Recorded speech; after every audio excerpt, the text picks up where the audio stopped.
उमरिया में बढ़ती चोरी की घटनाओं को लेकर व्यापारियों में खासा गुस्सा देखा जा रहा है। व्यापारी संगठन ने अपने 5 सूत्रीय मांगों को लेकर एसपी को ज्ञापन सौंपा है। वहीं मांग पूरी नहीं होने पर प्रतिष्ठान बंद रखकर प्रदर्शन करने की चेतावनी दी। उमरिया पुलिस भले ही बदमाशों की धरपकड़ करने का दावा करती हो, लेकिन बदमाश आए दिन चोरी की वारदातों को अंजाम देकर पुलिस को चुनौती दे रहे हैं। बढ़ती चोरियों की घटनाओं से नाराज व्यापारी संगठन confederation of all India traders ने पुलिस अधीक्षक को अपनी 5 सूत्रीय मांगों को लेकर ज्ञापन सौंपा, जिसमें पुलिस ने बदमाशों को शीघ्र गिरफ्तार करने की मांग की है। वही मांग पूरी नहीं होने पर अपने प्रतिष्ठान बंद रखकर प्रदर्शन करने की चेतावनी दी। आज हम लोग व्यापारी संगठन कैट के बैनर तले 5 बिंदुओं पर माननीय पुलिस अधीक्षक महोदय को ज्ञापन सौंपे हैं और विशेषकर शहर में 1 साल के अंदर लगभग करोड़ों की चोरी हो चुकी है, जिस पे पुलिस प्रशासन, हम ये नहीं कह रहे हैं कि काम नहीं कर रहा है, काम कर रहा है, पर बहुत स्लो और बहुत धीमी गति से काम हो रहा है। हितग्राही परेशान है।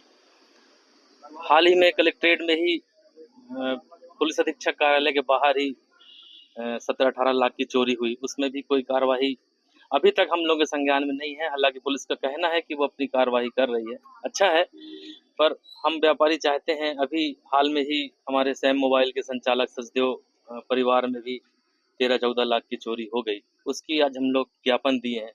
लगातार सीसीटीवी कैमरे शहर के कई बंद हैं, जिसपे पुलिस प्रशासन द्वारा बताया गया है कि ये क्योंकि कॉन्ट्रैक्टरशिप में है, हमने इसका कॉन्ट्रैक्ट दे रखा है।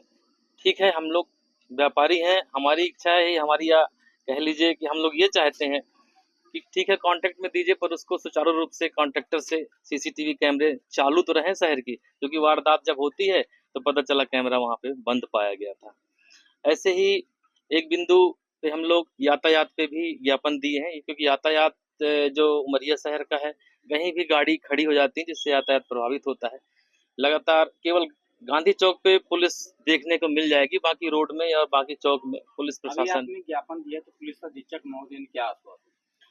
पुलिस अधीक्षक मैडम ने आश्वासन दिया है कि इस पे कार्रवाई हो गई है, टीम गठित हो गई है, जो चोर चिन्हित भी किए जा चुके हैं, अब उनको पकड़ने के लिए एक टीम गठित की गई है।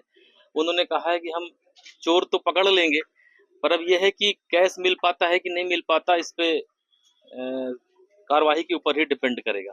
हम व्यापारी संगठन कैट की तरफ से बिंदु ओवरऑल लास्ट में ज्ञापन में ये भी लिखा है हमने कि यदि कार्रवाई नहीं होती है तो हम लोग बाजार बंद करके अपना विरोध प्रदर्शन करेंगे। पुलिस अधीक्षक महोदय से ये जानकारी चाहिए थी कि क्या ऐसा रूल्स है क्या कि चोरी की एफआईआर नहीं दर्ज की जाती, तो मैम ने बोला कि नहीं, ऐसा नहीं है, एफआईआर दर्ज होती है।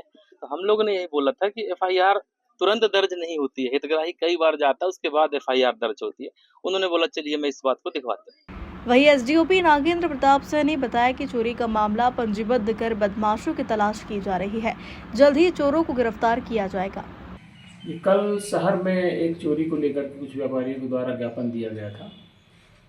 चोरी की घटना घटी है और उसमें एफआईआर पंजीबद्ध है, और जो भी पुलिस के द्वारा साइंटिफिक तरीके से विवेचना की जानी चाहिए वो की जा रही है, और पुलिस के द्वारा प्रतिदिन प्रभावी गश्त भी की जा रही है, और निश्चित रूप से पुलिस हर तरीके की आपराधिक घटनाओं को रोकने के लिए तैयार है, और पुलिस के द्वारा कार्रवाइयाँ की जा रही हैं। ये चोरी की जो घटना घटी इसमें हम प्रयास करेंगे कि जल्दी से जल्दी हम माल और अपराधियों को पकड़ने में कामयाब हो सकें। सर, 2 बड़ी चोरी दिन दहाड़े हुई थी। एक आरके स्टूडियो के सामने हुई थी और एक पुलिस अधीक्षक कार्यालय के बगल में हुई थी। दोनों बड़ी चोरी थी।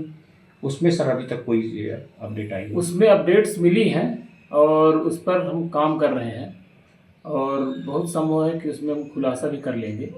और चूँकि घटना घटने के बाद काफ़ी संसाधन और साइंटिफिक तरीके से विवेचना करनी होती है, तो इस हिसाब से हम पूरी कार्रवाई कर रहे हैं और हम जल्दी ही चोरी का पर्दाफाश करेंगे। पुलिस पर आरोप लगे कि पुलिस चोरी के मामले में एफआईआर जल्दी नहीं करती है।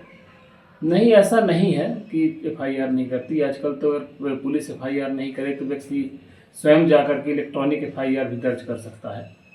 अब अमूमन चोरी घटना होने पर फरियादी जो होते हैं तो वो पुलिस पर थोड़ा संदेह व्यक्त जरूर करते हैं, लेकिन ऐसा नहीं है। अगर संज्ञेय प्राप्त सूचना आती है तो पुलिस के द्वारा एफआईआर कर ली जाती है। दरअसल विगत दिनों चोरों की बड़ी घटनाएं सामने आई थी, जिसमें कलेक्ट्रेट परिसर के अंदर प्रमोद गुप्ता की गाड़ी का कांच तोड़कर 17 लाख की चोरी की गई थी। वहीं हाल ही में मोनू सचदेव के घर को चोरों ने निशाना बनाया और 13 लाख का माल चुराकर फरार हो गए। उमरिया से नरेंद्र शर्मा की रिपोर्ट।